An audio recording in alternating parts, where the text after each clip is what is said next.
Napakabuti ng Panginoon. Reach out and touch Him tonight. Overcome your fears, overcome your worries, overcome all your problems because we are more than conquerors in Christ Jesus. Higit pa tayo sa mananagumpay kapag nasa Panginoon tayo. So sa gabing ito ay nais kong ipangaral ang overcoming anxiety and depression because we know people are fearing what's going on around the world. We know the Bible said that in these last days times will change and there will be perilous times, people fearing in their hearts of what's going to take place. A true Christian have peace, amen, has trust in the Lord. And so tonight we will try to destroy that work of the devil in a Christian's heart. Yung mga takot, pangamba, pag-aalala, mawawala yan. Amen. Sa pangalan ng Panginoong Jesucristo. Amen. It has no part in a Christian life. Walang bahagi ang pagkatakot, ang pangamba, pag-aalala sa buhay ng isang Kristiyano. Kaya yan po ang ating subject sa gabing ito. Manatili tayo nakatayo as we open our Bibles on this subject, overcoming anxiety and depression. 3 John chapter 1 verse 2 to 3. Beloved, I wish above all things that thou mayest prosper and be in health. Nais ng Diyos na kayo ay maging maunlad, masagana sa kalusugan, even as thy soul prospereth.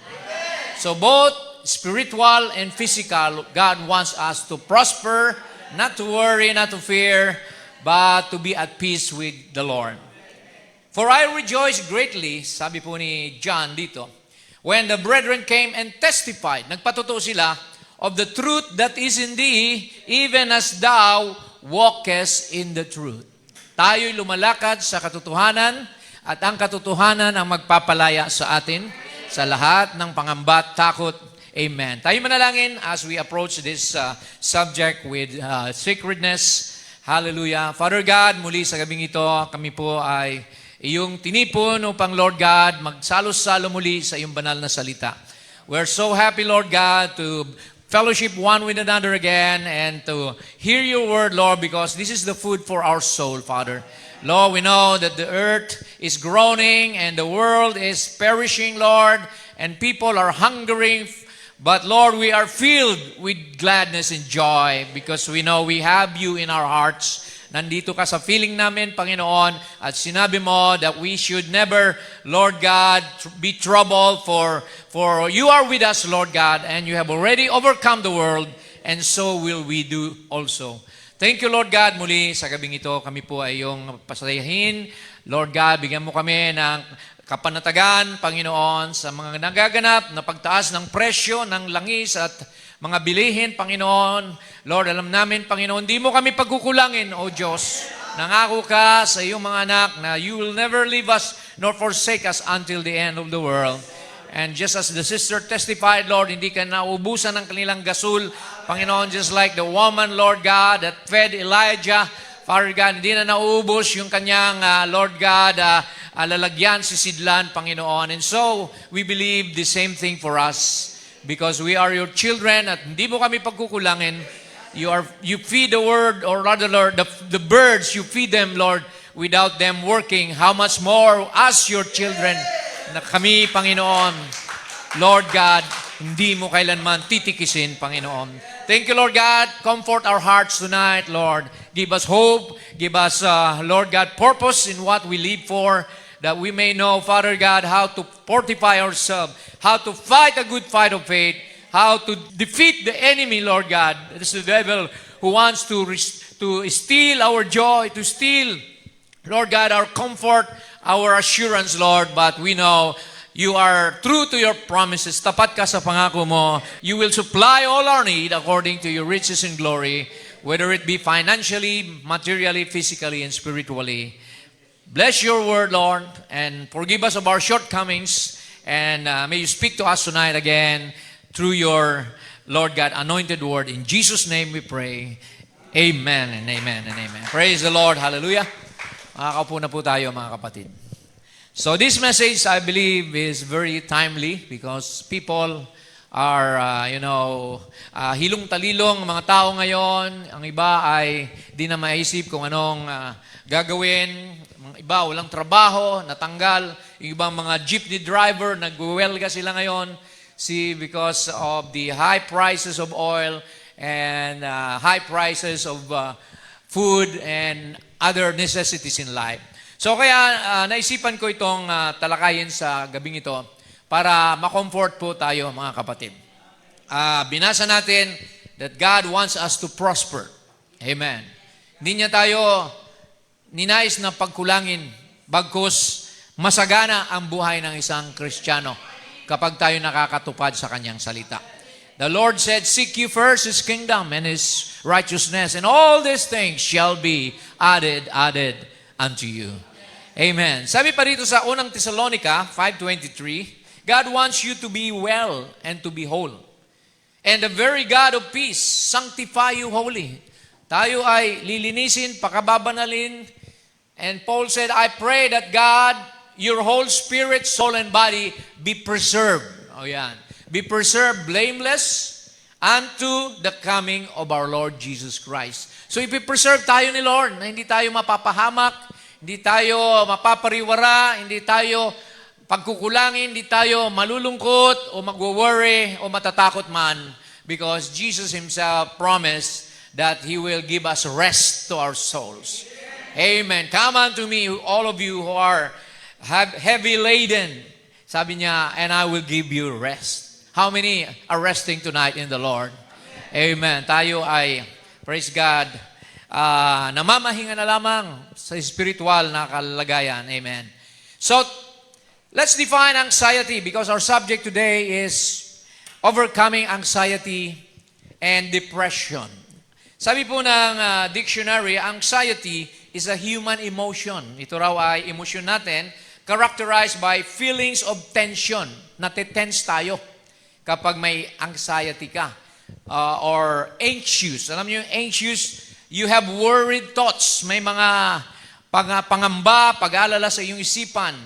And your heart rate is increased. Para kang laging kinakabahan, ninenervyos, mga kapatid. As a future-oriented response to a perceived threat or stress. Dahil may nakikita kang stress na darating o panganib, kaya na nagiging anxious, mga kapatid. It is a sense of impending danger, panic, doom, or uncontrollable worry. So yung anxiety natin, na-focus sa takot, threat, or fear. Sa Tagalog, hinanap ko yan, mga kapatid, para maintindihan natin. Sabi rito, ang anxiety ay pagkabalisa, pag-aalala, pagkaligalig, o matinding kaba. Ayon, kinakabahan tayo. Bakit kaya? Dahil itong karaniwang sintomas ng anxiety, matinding pag-aalala, mabilis na tibok ng puso, takot, nervyos, ang pakiramdam ng tao ay mayroong masamang mangyayari.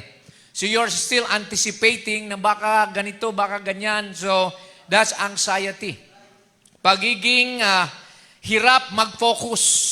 So parang wala ka, lutang ka dahil may iniisip kang ibang bagay na kinatatakutan.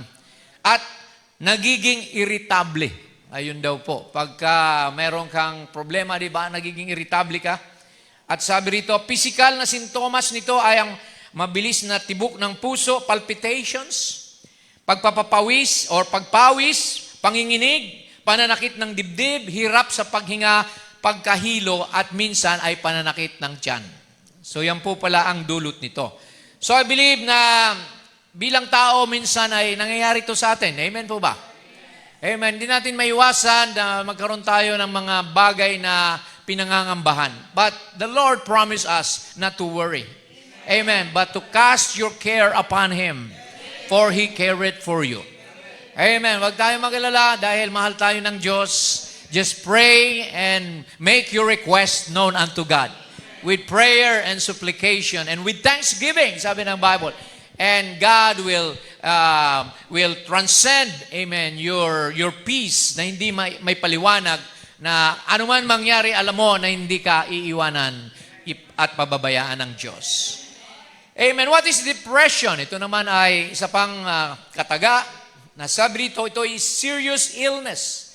Ito pala ay nagiging sakit minsan, which cause persistent sadness. Lagi ka na lang malungkot. Ayan. Low mood and loss of interest in life. Yung mga nawala na ng pag-asa sa buhay. Na para bang wala nang kwentang mundong ito. Kawawa ako, wala na akong pag-asa. It includes sleep disturbances, di makatulog dahil sa problema, such as insomnia, and brings appetite changes, including significant weight loss or gain. Minsan tumataba, minsan pumapayat, binabawi na lang sa kain siguro. Yung kanyang nervyos. Yung iba naman hindi makakain, hindi makatulog. So nangyayari ito mga kapatid. So it brings feelings of worthlessness. Para bagang wala nang saysay pa ang mabuhay sa mundo. So ito na yung mga desperado at desperada na tinatawag. Excessive guilt. Madalas nagiging guilty ka, sana hindi ko nagawa ito, sana hindi nangyari ito, nanghihinayang ka sa mga bagay na hindi mo na kayang ibalik pa. See? Or helplessness, parang walang tumutulong na sa iyo, wala ka nang maasahan, wala ka nang malapitan. With difficulty of concentrating, thinking, and making decision at worst. At ang masahol sa lahat, it brings thoughts of death or suicide. Ayan. Maraming nagpapakamatay. Nung isang araw lang, may nagbigti dyan sa kapitbahay namin. Dahil sa problema, isang babae na di namin alam, may asawa siya. Daming bumbero dyan at police at mga scene of the crime. Soko. So, makikita natin mga kapatid na ang mga tao minsan, iniisip nila ay mawalan ng, saysay ang buhay nila. Karamihan, Japanese. Yung mga Japanese, mayroon silang harakiri. Di po ba, mga kapatid? So, makikita natin na yan ay nangyayari sa mga tao, lalong-lalo na kung wala kang Diyos na inaasahan. Especially if you don't have a God, a hope in Christ, na all things will work together for good to them that love Him. See, kaya napaka-importante mga kapatid na mayroon tayong pinanampalatayaan ng Diyos na hindi tayo iwanan ni pababayaan. May pasingawan tayo ng ating problema. Amen. Napaka-importante mga kapatid dahil ang depression dumarating yan. Wala ka nang makain, wala nang bigas, wala nang pambayad sa ilaw, sa kuryente. Matanda ka na, wala ka pang asawa o mga ganong bagay ba na nag-expect ka na sana magkaanak na ako, may pamilya na ako, pero hindi pa nangyayari. Di ba minsan nagbibigay yan ng depression or anxiety? Wala akong pinatutungkulan dito mga kapatid. Bahala na kayo mag-isip kung para sa inyo yan. But God promised to supply. In God's time, God will supply all your need. Umasa ka lang sa Panginoon. Hindi ka niya pagkukulangin. He promised Abraham a son, but it took place after 25 years, di ba? So makikita natin, maghintay tayo, maging patient tayo. Maging long-suffering tayo sa pangako ng Diyos. Dahil pag pinangako niya, magaganap at magaganap. Amen po ba? Maraming nakangiti. Mukhang nakaka-relate. Alright, now, pasok tayo sa sinabi ng prophet. God wants you to be happy. Ayan, sabi niya, God don't want you to be frowning. God wants you to be happy. The human heart was made to be happy. Amen. It's the other way around. Worry will cause cancer. So, delikado pala. Pagka lagi kang nag-aalala, nangangamba, it will produce cancer. Temper will cause cancer. Yung lagi kang galit, aburido. Amen. Dahil sa mga bagay-bagay na hindi nangyayari, na gusto mo mangyari. Amen. Sabi rito, don't never be upset. Huwag kayong magugulumihanan. Just walk in His love. If God loves you, amen, God will provide all your needs. Knowing that you're walking in Him and nothing can harm you. Walang makakapanakit sa iyo. There's nothing can harm you. There's neither powers, things present, future, nothing can separate us from Him. Walang pwedeng makapaghiwalay sa atin kay Kristo Jesus sa Kanyang pag-ibig. Amen. We are in Him and we never come in by our own will. Hindi tayo pinanganak dito sa kagustuhan natin. Ito'y kagustuhan ng Diyos. Amen. Kagaya ng baby, di ba? Brother Tos, may bago kayong baby. Hindi ginusto ng baby na ipanganak siya rito. Pero, ang baby umaasa sa mga magulang niya that they will provide all the needs. Hindi pa nga dumarating yung baby, may mga lampin na, may mga preparation na. Ganon din tayo bago ka pa pinanganak sa mundong ito. Prepared na lahat ni Lord ng kailangan mo. Amen. Nakahanda na lahat, mga kapatid. Hintayin mo lang. At humingi ka lang. Sabi nga kanina, binasa natin sa James, di ba? Amen. You receive not because you ask not. And when you ask, sometimes you ask amiss because you want to consume it upon your lust. See? Kailangan right motive and objective tayo pag humingi tayo sa Panginoon. Amen. So, He by choice elected us and brought us into Him. Siyang nagdala sa atin dito. So, it is His business to take care of what He's taken Himself. So, Diyos ang bahala. Amen. No man can pluck them from my Father's hand. That's Jesus' own words, mga kapatid. So, God provides a solution through His word. Sa Matthew 6:31, Jesus said, take no thought. Huwag kayong mag-alala sa inyong kakainin. What shall we eat? What shall we drink? Or wherewithal shall we be clothed? Anong kakainin, daramtin, iinumin? For after all these things do the Gentiles seek. Yan na lagi ang nasa isip ng mga tao. See? For your heavenly Father knoweth that you have need of all these things. Alam na ng Diyos na kailangan nyo ang lahat ng ito. See? Kaya bago ka pa humingi, alam na ng Diyos ang hihingin mo. Pero kailangan humingi ka pa rin. Amen. That's a requirement, mga kapatid. Ask and you shall receive. Knock and it shall be open. Seek and you shall find. But seek ye first the kingdom. So yan ang priority, mga kapatid. If you want to be blessed, if you want God to provide all you need, seek ye first the kingdom of God. And His righteousness, yung kanyang katuwiran, kabanalan, and all these things. Anong all these things? What you will eat, what you will drink, what you will be clothing. See, all these things shall be added. Bonus na lang yan sa atin.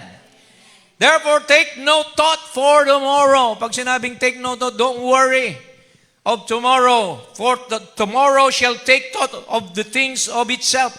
Bahala ng bukas sa kanyang sarili. Amen. Huwag mo nang problemahin ang problema. Hayaan mo ang problema sa kanyang sarili. Amen. Sufficient unto the day is the evil thereof. Sapat na sa araw na ito ang problema, ang mga bagay-bagay na kailangang isipin mo. Huwag mo nang problemahin yung mga future. Kasi na-stress ka lang, di ba? Doon pumapasok yung anxiety. Doon pumapasok yung depression. Kung wala kang ipon, hindi ka nakatapos, see? So nadidepress mga tao, karamihan. Pero pag na kay Lord ka, walang pinipili si Lord. Mayaman, mahirap. Amen.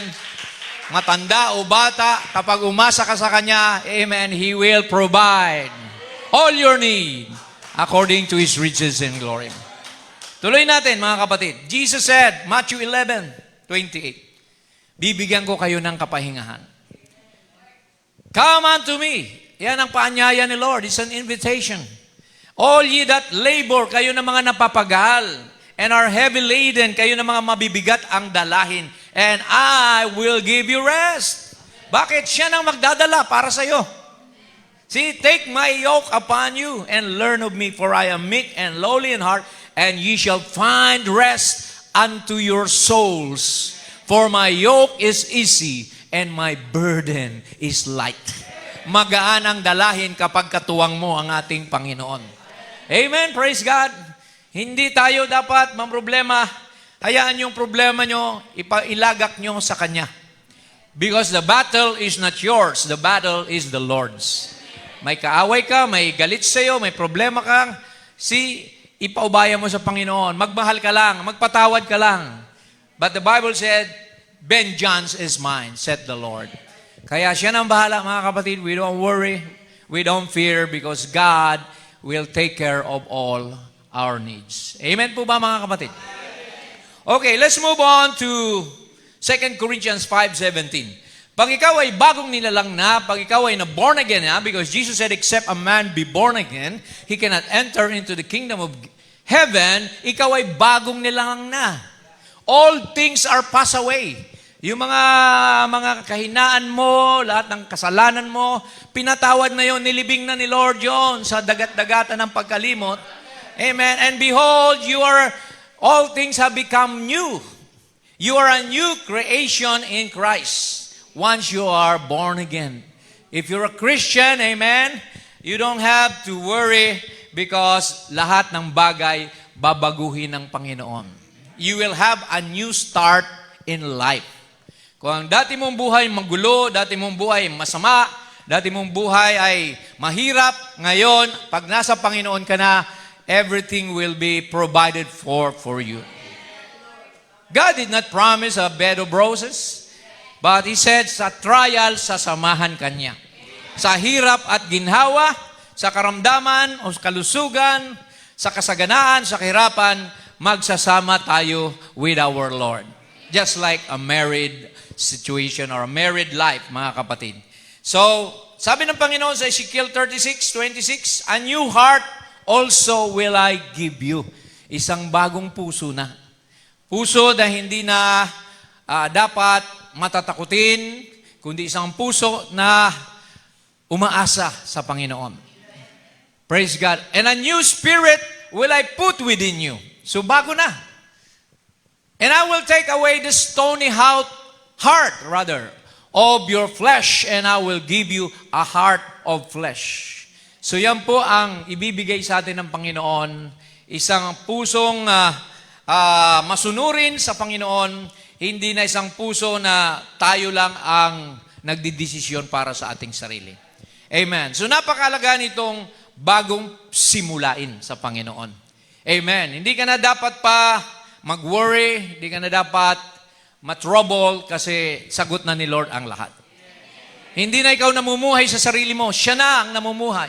Sabi ni Paul, it is not I that liveth, but it's Christ that liveth in me. I live by the faith of the Son of God.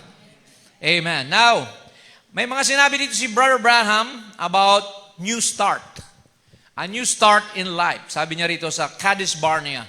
You've done things that you ought not to have done. Marami kang maaaring nagawang bagay na hindi mo dapat nagawa. And you want God to forgive you. Amen. And you want a new start from tonight on. Sino bang gustong, amen, may bagong buhay mula sa gabing ito? Bagong pag-asa. Bagong pasimula.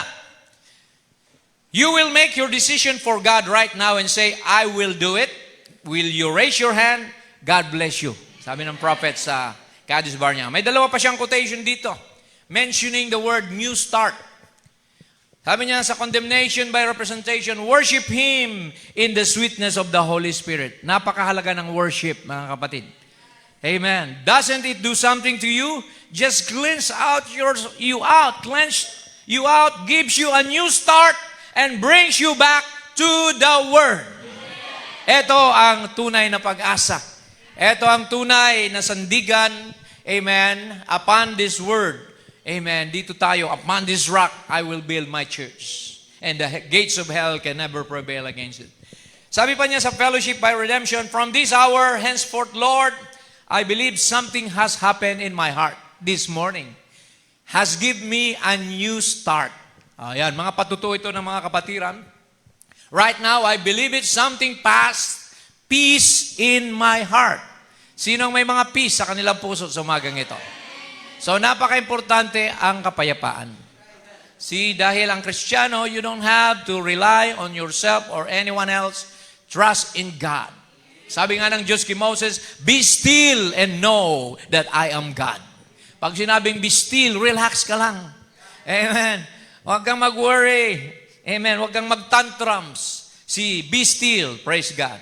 So, meron tayong isang kapatid na, praise God, na ginawa nito ng acronym, yung New Start. Next slide, please. We need a new start spiritually and physically. Nilagyan niya ng meaning yung N, yung E, yung W, yung S, yung T, yung A, at saka R, at saka T. Amen. So, kinuha ko yung mga meaning na in-explain niya. Ang pangalan nito ay si Pastor Matundan. Maring di nyo kilala. But, etong sabi niya, yung umpisa, yung letter N is nutrition. Nutrition sa kaluluwa. Proper spiritual diet. Amen. See, spiritual food in due season. Sa natural at sa spiritual, kailangan kumain tayo ng tama. Balanced diet. See, ganun din sa spiritual, kailangan kumakain ka ng Word of God. Amen. Hindi credo, hindi dogma, hindi tradisyon, hindi mga kung anong-anong mga man-made teaching. See, kailangan Word of God. Your soul has to have a proper nutrition. Dahil ang Diyos, gumawa siya ng mga halaman at mga pananim. Sa Genesis 2:9, sabi niya rito, out of the ground made the Lord God to grow every tree that is pleasant to the sight and good for food. So, nung pinanganak si Eva at si Adan, may pagkain na silang ng Diyos ang naghanda. Genesis 1:29, God said, behold, I have given you every herb bearing seed, which is upon the face of the earth, and every tree in the which is the fruit of a tree yielding seed, to you it shall be for meat. Ayan, ang Panginoon, hindi tayo pinagkulang. Spiritually speaking, ito ang ating, amen, food for our soul. Blessed are they that hunger and thirst for righteousness, for they shall be filled. Man shall not live by bread alone, but by every word that proceed out of the mouth of God. So, kailangan pala natin ng proper nutrition. Sa natural, mga kapatid, sabi ng siyensya, proper nutrition is fundamental to health. A balanced diet provides essential vitamins, minerals, and energy needed for longevity. Avoid junk foods. Alam nyo, pag puro na lang junk food ang kinakain natin physically, maapektuhan din yung ating katawan, di ba? Manghihina because you have to protect this body because you're a temple of the Holy Spirit. Right? Sabi nga ng, mayroon naman ditong acronym GIGO. Have you heard of GIGO? Garbage in, garbage out. Pag yung kinain mo garbage, garbage din ang lalabas, magiging bunga mo. Ganon din sa spiritual. Pagka, amen, ang mga kasama mo, ay nakakakuha ka ng mga idea, ng mga hindi ayon sa salita ng Diyos, mga kabastusan, mga kalaswaan, yan din ang lalabas sa iyo. You become what you eat, di ba? So, kaya kailangan mga kapatid, piliin natin ang mga kasama natin, amen, mga kaibigan natin, believers should be ang ating mga kasama. So, kaya proper nutrition prevents chronic diseases. Nandiyan na yung obesity. See, bakit yung iba sumusobrang taba? Kasi sobrang walang control sa pagkain. Maaring kahit ano na lang. Diba? Yung mga heart disease, diabetes. See? So, ang tamang balanse na pagkain ay nakakatulong sa atin. Ganon din ang balanse na salita ng Diyos. Hindi extreme, hindi, amen, kulang, walang dagdag, walang bawas. So, ganun po ang kailangan natin. So, yan daw ang letter N. Amen. Proper nutrition for your soul and for your body. Pumunta tayo sa E. What is E? Exercise. Sabi ng prophet, exercise your faith. Di ba? Yung faith mo, di dapat natutulog lang. Gamitin mo ang salita ng Diyos. Di ba? Lay hands on the sick. Kung may karamdaman, patungan nyo ng kamay at sila'y magsisigaling. Di ba? Pray and believe that you will receive. Sabi ni Paul kay Timothy, bodily exercise profiteth little. So, ibig sabihin, ang exercise sa katawan, it's also of some value. See? But godliness is profitable unto all things. Tinipo rin ni Pablo ang exercise sa pagtakbo. Sabi niya, let us run with patience the race that is set before us. So, mahalaga rin sa atin ang galaw-galaw, mga kapatid. Di po ba? Baka mamaya, hindi ka na makagalaw, maninigas na yung mga tuhod mo kasi hindi kayo nagkakaroon ng tinatawag na exercise. Pinapaalala din sa atin ng Bible yan, mga kapatid. Kasi ingatan natin ang ating katawan para makapagpatuloy tayo sa paglilingkod sa Panginoon. don't abuse your body. Amen. Have a balanced nutrition and do some exercise. Pagpawisan man lang tayo, di ba? Kasi pag naipon na yung pawis sa katawan, di ba, yan ay nagdudulot ng sakit, mga toxin na hindi na ilalabas. Di po ba? So, ang toxin kasi na ilalabas lang through urination, pagdumi, at saka pawis. So, kailangan mawala yung mga toxin na yan sa katawan natin. Ganon din sa Panginoon, yung mga toxin ng mga makasanlibutang bagay, amen, exercise natin ang faith para mapagtagumpayan natin yan. Amen. Nasusundan ho ba natin? W, what is W?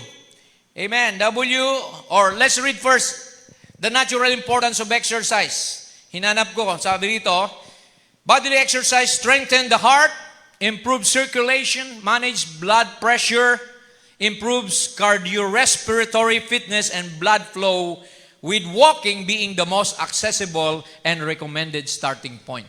So, maglakad-lakad tayo. Nakikita ko sina Sister Camille, nandiyan naglalakad sila sa UP madalas. Pag Sabado, minsan nandun din kami ni Sister Pleda. Iniikot namin yung circle, 1.5 kilometer. At least, kung wala naman kayong ibang lakarin, mag-exercise kayo. It's good for the health, mga kapatid. Amen. Nakakasigla ng katawan. How much more yung exercise, ang salita ng Diyos, nakakasigla sa kaluluwa ng tao. Amen. Laging dalawa yan, type of the natural and the spiritual. Okay, dito na tayo sa W. What is W? Water. Sa Bible, ano bang water? That's Jesus. He's the fountain of living water.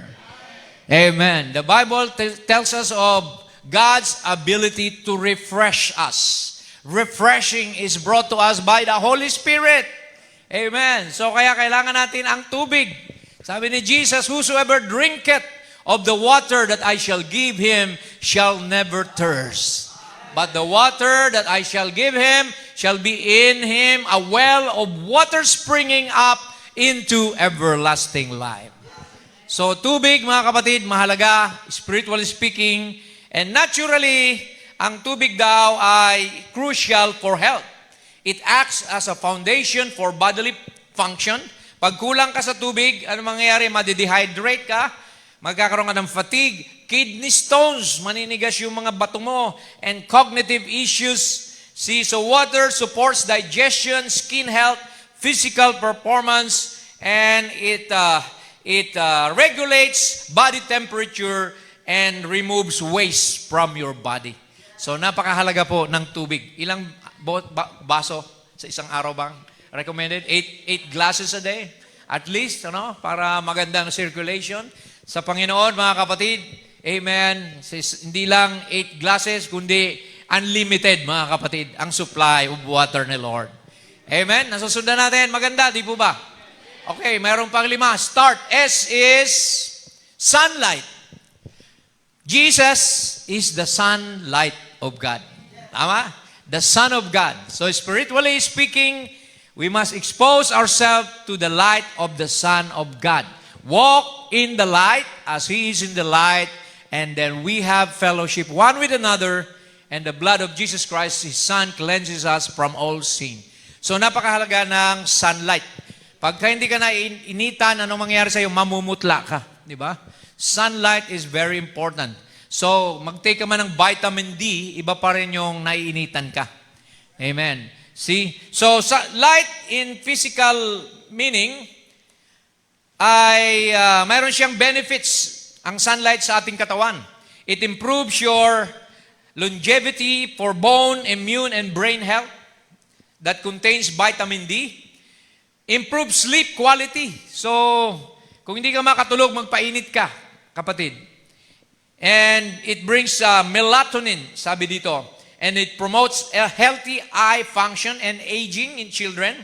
And anchors your body's internal clock, regulates healthy appetite, and reduce stress and boost mood and cognitive function with no negative side effects. So yan po ang kalagahan ng araw. No? So kung lagi kayo nasa air-conditioned room, lumabas-labas din kayo at magpa-araw kayo, mga kapatid. Ma-realize nyo yan pag matanda na kayo. Kasi mahina na ang katawan. So, kaya habang bata pa, praise God, ay matuto rin kayong magpainit, mga kapatid. Praise God. Now, T is temperance. Temperance means self-control. Ayan. Sa Bible, kailangan ng temperance, di po ba? Yan ay pagtitimpi. Sabi ng prophet, how to control your temper. And it is a fruit produced by the Holy Spirit, spiritually speaking. See, it is an inner strength, a mastery over passion. See, ano ba yung mga passion? Pagpipigil sa sarili, sa mga bagay ng sanlibutan.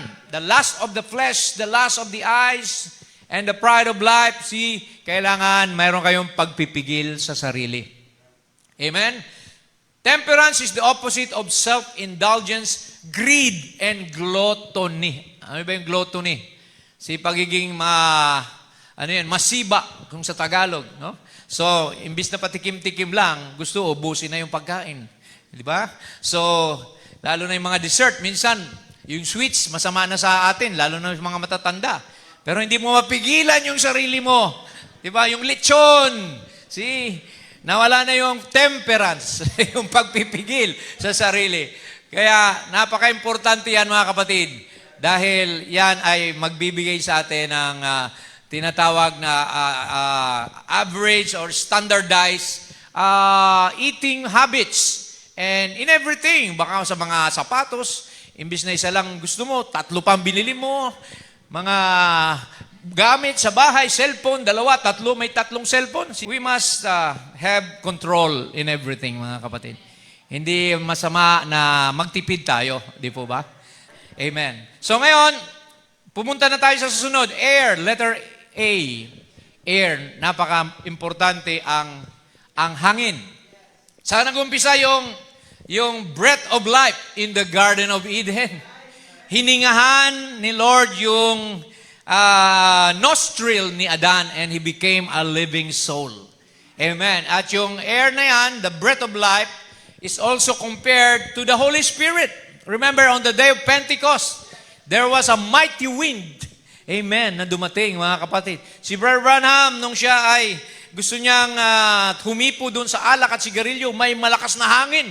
Nasabi, huwag kang iinom, huwag kang maninigarilyo dahil mayroon akong gawampanin sa paglaki mo na kailangan banal ang katawan mo. So, humans can survive weeks without food, but only minutes without air. Diba? Ikaw muna, masuffocate ka ba?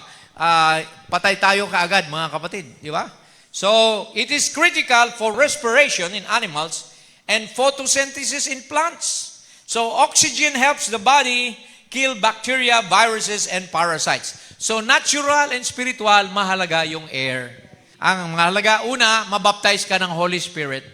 Amen. That's what we call the breath of life for a Christian na matanggap natin ang Espiritu Santo dahil pag may Holy Spirit ka na, amen, maunawaan mo ng Biblia. He's the teacher, He's the comforter. So, praise God, the Holy Ghost Himself. Praise the Lord. Okay, 2 na lang at mabilis lang tayo ngayon. Yung R, sabi nito, ay gamot din sa anxiety and depression. Rest. Napaka-importante.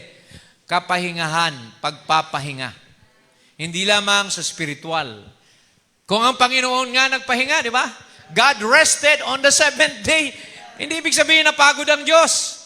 Kundi pinapakita lang sa atin na pag tayo ay wag puro trabaho, puro na lang puyat, di ba? Sabi ng Bible, magkaroon din kayo ng pagpapahinga. Dahil ang katawan natin, mahina ito kung walang pahinga. Ilang oras ang tulog ba, mga kapatid, na kailangan natin? At least 6 hours to 8 hours a day. Yung iba, 3 hours na lang natutulog. So, napaka-importante ang rest. Sa Biblia, mayroong physical rest. Ceasing from our labor, sleep, and the Sabbath is rest. Praise the Lord. And then there's also spiritual rest, which is finding peace and salvation in God.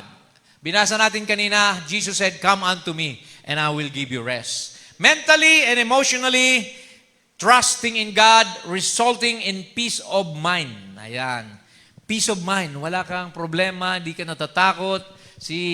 Kesera-sera, whatever will be, because nasa kamay na ng Diyos ang buhay natin. We don't fear, amen. We don't worry because everything, the footsteps of the righteous is ordered by the Lord. Ayan. So, kaya kailangan natin ang rest, mga kapatid. So, wag naman abusuhin ang ating katawan. Kasi hiram lang natin ito sa Panginoon. Hindi natin ito pag-aari. Buti pa yung sasakyan, may pyesa, pwedeng palitan, pwedeng i-overhaul. Pero yung ating katawan, yan lang. Nag-iisang buhay lang yan, mga kapatid. Kaya kailangan alagaan mo dahil templo ka ng banal na Espiritu Santo. Ito mababasa natin. The natural importance of rest. It is essential for physical, mental, and emotional health, acting as a crucial recovery period that repairs muscles. Habang natutulog ka pala, nire-repair ng cells mo yung muscles. It strengthens the immune system. Pinalalakas ang immune system mo and reduces stress. Pag stress na stress ka, itulog mo. Amen. Kahit nakaupo ka, may mga kilala ko nakaupo, tulog na eh. Di ba? Yung iba naman, hirap na hirap matulog. Kahit nasa higaan na, pag ganun-ganon lang sa higaan, di makatulog. Di ba? Pero importante yung tulog, mga kapatid. Sleep or rest prevents burnt out. So, improves cognitive functions. Minsan, yung memory loss, nawawala. Yung focus because of lack of rest. It lowers blood pressure and boosts overall energy levels. Ayan, mukhang medical tayo ngayon, mga kapatid. Pero nagbi-medical mission naman tayo, di ba? So, praise God. Spiritually and physically, kailangan natin ang rest. Amen. Basahin muna natin ito, mga kapatid. Bago tayo mag-letter T. 1 Corinthians 6:19-20, What know ye not that your body is the temple of the Holy Ghost, which is in you, which ye have of God, and ye are not your own. Hindi mo na pag-aari yung katawang yan, kaya ingatan mo, pinahiram lang sa iyo ng Diyos yan. For ye are bought with a price. What was the price? The blood of Jesus. Ang binangbayad para matubos tayo. Therefore, glorify God in your body. How can you glorify God in your body if you're sickly, if you're weak? See? Kailangan alagaan mo ang katawan na yan. And in your spirit, which are God's. Amen po ba, mga kapatid? Okay, last. T is trust. Tiwala sa Diyos. Tiwala sa Panginoon. Amen. Napaka-importante yung pagtitiwala. Basahin natin to. 6 na versikulo lang mga ito, mga kapatid. Sa Psalms 28:7. It says, The Lord is my strength and my shield. My heart trusted in Him. Ang ating puso ay nagtitiwala sa Kanya. And I am helped. Ako'y natutulungan ng Diyos. Therefore my heart greatly rejoices. Nagagalak ang aking puso. And with my song, I will praise Him. Praise the Lord. Pupurihin natin siya dahil sa kagalakan ng ating puso.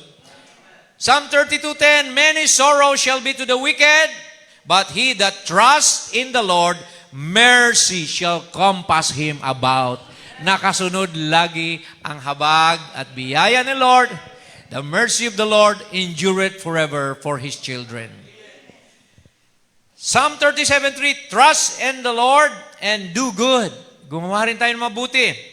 So shall ye dwell in the land, and truly you shall be fed. Bubusugin ka ng Diyos kapag nagtiwala ka sa Kanya. Amen. Praise the Lord. Palakpakan natin ang Panginoon. Amen. Next slide. Proverbs 3:5. Trust in the Lord with all, not some or partly, with all your heart, and lean not to your own understanding. So yan, itsapuera mo na yung mga iniisip mo, yung mga overthinking mo. Lean not on your own understanding. Just trust in the Lord that God will provide everything that you need. Psalm 118:8, It is better to trust in the Lord than to put confidence in man. Ayan. Magtiwala daw, mas maina magtiwala sa Diyos kaysa sa tao. Siyang tao, walang perpekto. Walang tao na hindi nagbabago. Minsan, di ba? Nangako sa iyo, hindi niya natupad. Nagalit ka na, nagtampo ka na. Di ba? Kaya huwag kang magtiwala sa tao. Sa Diyos ka magtiwala. Hindi ka bibiguin ng Diyos. Amen. Ipag-pray mo na lang na, Lord, sana gamitin mo ang taong ito. Amen, na maging pagpapala sa akin. Ganoon, unahin mo ang Panginoon. Kung gusto mo ng raise of salary, Lord, I pray for my boss. You own his heart. Ikaw may-ari ng lahat ng puso. Amen. Huwag kang sumipsip sa boss mo, kundi unahin sa Lord ka, mga kapatid. Amen. Mag-pray at humingi. At si Lord ang gagawa ng paraan para mangyari ang bagay na yun. Lord, bigyan mo ako ng mga pasahero, ng mga kliyente, ng mga buyers, di ba? So kay Lord mo i-submit or i-rely. Amen. Sapagkat ang Diyos ang gagawa para sa iyo. By prayer. Amen. Last, Psalm 37 verse 7, rest in the Lord and wait patiently on Him. Ayun, importante doon yung patience. Maghintay tayo sa Panginoon. Huwag magmadali. Fret not yourself because of him who prospers in his way, because of the man who brings wicked devices to pass. Huwag daw tayo maiinggit sa mga tao na umuunlad dahil sa mga masamang gawain. Kundi tayo umasa sa Panginoon dahil mayroon tayong nakahandang pagpapala para sa isa't isa sa atin. Amen po ba? Do you believe that? That God has stored the blessing for you. Just wait and you will be satisfied. Praise God. So in closing mga kapatid, Philippians 4:4, 6-8. Ito daw ang gagawin natin para mawala ang anxiety, mawala ang depression. Rejoice in the Lord always. Magsaya tayo palagi sa Panginoon. Amen? And again, I say rejoice. Wala tayong dapat ikalungkot. Be careful for nothing. Ang meaning ng careful, anxious. Be anxious for nothing. Sa ibang verse, translation, revised edition, be anxious for nothing. But in everything, by prayer. Ayan. Manalangin tayo, magdasal tayo, and supplication. Ano bang mga supplication? Mga papuri, awitin sa Panginoon with thanksgiving na may kahalong pasasalamat. Huwag puro hingi, magpasalamat ka rin. Let your request be made known to whom? Unto God. Amen. Di ba, pag nanalangin ka, kailan pumasok ka sa closet, at kayo lang ni Lord ang nag-uusap. Amen. Binubuhos mo sa Kanya lahat ng mga alalahanin mo, mga burden mo, lahat ng kailangan mo. Ganon dapat. Let your request be made known unto God. And what will happen? And the peace of God, ang kapayapaan ng Diyos, darating sa iyo. Hindi kagulumihanan, hindi kaguluhan. Peace of God, which passeth all understanding, na hindi may paliwanag ng kahit anong bagay, iingatan ka nito. It shall keep your hearts and minds through Christ Jesus. It shall keep, in other versions, it shall guard your hearts and minds through Christ Jesus. Glory to God. May kasunod pa tayo. Amen. Praise God. Verse 8. And finally, brethren, ituon natin ang ating mga isip, hindi sa mga negatibo, kundi sa positive things. Amen. Never entertain negative things, but always think positive. Whatever things are true, totoo, hindi chismis lang. Amen. Doon tayo mag-focus sa totoo. Whatsoever things are honest, isang bagay na tapat. Whatsoever things that are just, makatarungan. Whatsoever things that are pure, sakdal, dalisay. Whatsoever things that are lovely. Amen. Whatsoever things that are of good report. If there be any virtue, kalakasan, if there be any praise, anumang bagay na may kapurihan, kagaya ng mga patutuo natin. Amen. Pakapurihan ng Diyos. Yan ang isipin nyo. Think on these things. Praise the Lord. Amen, amen. So sana mga kapatid ay nakita natin how to overcome anxiety, depression, stress sa panahon na ito. Just rely on God. Amen. Just keep your minds on the Lord Jesus Christ at hindi Kanya kailanman pagkukulangin. Praise God. Tumayo tayong lahat mga kapatid. Amen. Praise the Lord. Amen. Awitin natin yung shackled by a heavy burden.